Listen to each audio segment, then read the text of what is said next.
नमस्कार दोस्तों, जेठ मास कथा के तीसरे अध्याय में मुख्य रूप से ज्येष्ठ मास के महत्व और उसमें दान पुण्य करने के फल का वर्णन किया गया है। जेठ मास कथा अध्याय 3।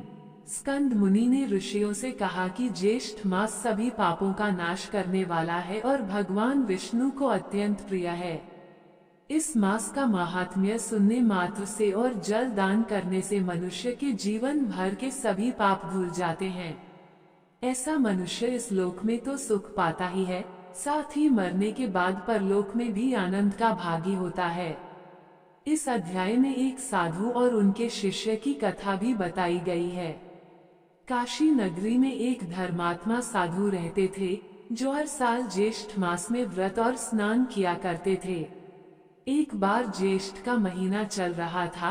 साधु ने ज्येष्ठ स्नान और व्रत किया। उसी समय उनके आश्रम में ज्वर से पीड़ित एक गाय आ गई। साधु ने पूरे ज्येष्ठ मास में ज्येष्ठ स्नान किया और व्रत किया। जब साधु और शिष्य की मृत्यु हुई तो साधु को नरक और शिष्य को स्वर्ग प्राप्त हुआ। साधु ने यमराज से पूछा कि मैंने पूरी उम्र ज्येष्ठ मास के धर्मों का पालन किया, स्नान और व्रत भी किया, विष्णु भगवान का पूजन भी किया, फिर भी मुझे नरक और मेरे शिष्य को स्वर्ग क्यों मिला। ये कथा जल दान के महत्व को दर्शाती है और बताती है कि ज्येष्ठ मास में किया गया थोड़ा सा भी दान बहुत अधिक पुण्य प्रदान करता है। जो मनुष्य इस मास में प्राणियों और जीव जंतुओं के लिए जल की व्यवस्था करता है, वह इस लोक में सुख भोगकर अंत में वैकुंठ लोक को प्राप्त होता है।